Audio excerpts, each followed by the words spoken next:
আসসালামু আলাইকুম। আজকের রেসিপি হচ্ছে তেলাপিয়া মাছের সরিষা বাটা বা সরিষা বাটা দিয়ে তেলাপিয়া মাছ, যে একটা বললেই হলো আর কি। তা আমরা তো অনেকেই খেয়েছি ইলিশ মাছ দিয়ে সরিষা, মানে সরিষা ইলিশ খেয়েছি। তো আসেন আজকে দেখাই তেলাপিয়া মাছ দিয়ে সরিষা বাটা। তো মাছটা আমি ভালো করে কেটে ধুয়ে নিয়েছি। তারপরে এই যে প্যানে হচ্ছে তেল গরম করতে দিয়েছি। তেলটা একটু ভালো করে গরম হইলে তারপরে মাছগুলো আস্তে আস্তে ছেড়ে দিব।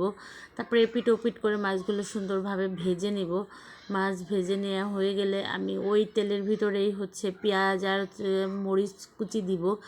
দিয়ে এটা হচ্ছে একদম সুন্দর করে ভালো করে নাড়তে থাকবো। নাড়তে নাড়তে যখন দেখব যে পেঁয়াজটা একটু নরম হয়ে গেছে, ঠিক তখনই হচ্ছে ইয়ে করব, সরিষা বাটাটা দিয়ে দিব।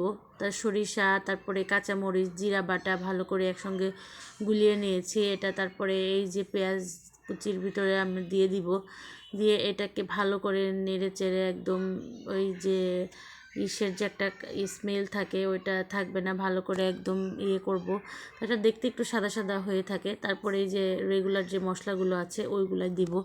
এখানে দিয়েছি হচ্ছে হলুদের গুঁড়া, মরিচের গুঁড়া, তারপরে হচ্ছে ধনিয়া গুঁড়া আর লবণ দিব। দিয়ে একটু পানি দিয়ে নিব।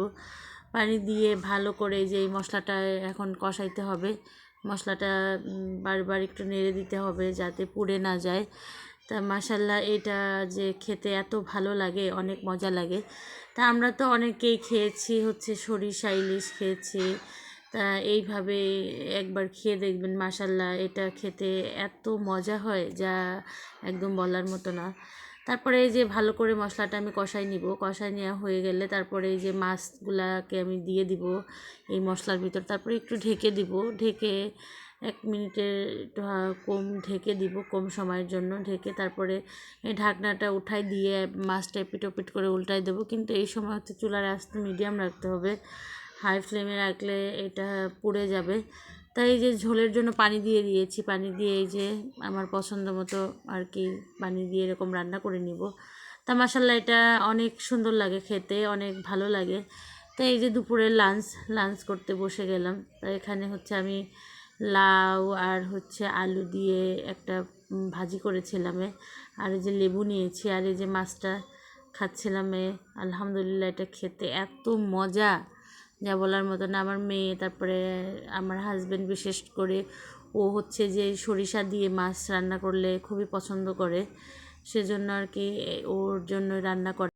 তো আরিশার বাবার হচ্ছে যে সরিষাটা দিয়ে তরকারি রান্না করলে, এমনি যদি আমি সবজি তরকারি রান্না করি মাছ দিয়ে, তাহলে এই সরিষাটা দিয়ে থাকে, এটা খুবই পছন্দ করে।